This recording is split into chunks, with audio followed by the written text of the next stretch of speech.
Evening time কিছু খেতে ইচ্ছে হলে এটা ট্রাই করতে পারেন। চলুন মূল রেসিপিটি শুরু করা যাক। এখানে আমি প্রায় 250 গ্রাম ছোলার ডাল আগের দিন রাত্রে ভিজিয়ে রেখেছিলাম, আর দেখুন ভিজার পর কত সুন্দর ফুলে উঠেছে। এরপর আমি জল দিয়ে 2 থেকে 3 বার মতো ধুয়ে তুলে নিয়েছি। এর মধ্যে অ্যাড করছি স্বাদ অনুযায়ী নুন, পরিমাণ মতো হলুদ গুঁড়ো, ভালো করে মিশিয়ে নিতে হবে। আর আপনারা কিন্তু অবশ্যই এর মধ্যে 1 চিমটে পরিমাণ খাবার সোডা ইউজ করতে পারেন।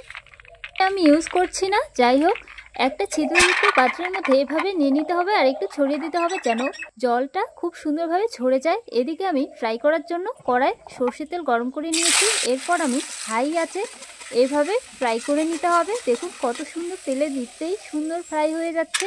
মাত্র 1 মিনিটের মধ্যে কিন্তু এই স্ন্যাক্সগুলো আপনারা বানিয়ে নিতে পারবেন। একই সাথে আমি কয়েকটা চিনেবাদাম আগে থেকে ধুয়ে পরিষ্কার করে রেখেছিলাম। এরপর আমি বাদামগুলো সেমভাবে ফ্রাই করে নিয়েছি। এর থেকে কিন্তু বেশি ফ্রাই করবেন না, নয়তো কালো হয়ে যাবে। একই সাথে আমি একটুখানি কারি পাতাও ভেজে নিলাম। আর একটু চটপটা করার জন্য এর মধ্যে অ্যাড করছি 1/2 চামচ চাট মশলা আর দিয়েছি 1/2 চামচ ঝাল লঙ্কার গুঁড়ো। এভাবে মেখে নিলেই তৈরি ইভিনিং টাইম চটপটা টিফিন। হয়েছে কমেন্টে জানাবেন, এছাড়াও লাইক কমেন্ট শেয়ার করে পাশে থাকবেন। সে পর্যন্তই ভালো থাকবেন, সুস্থ থাকবেন, ধন্যবাদ।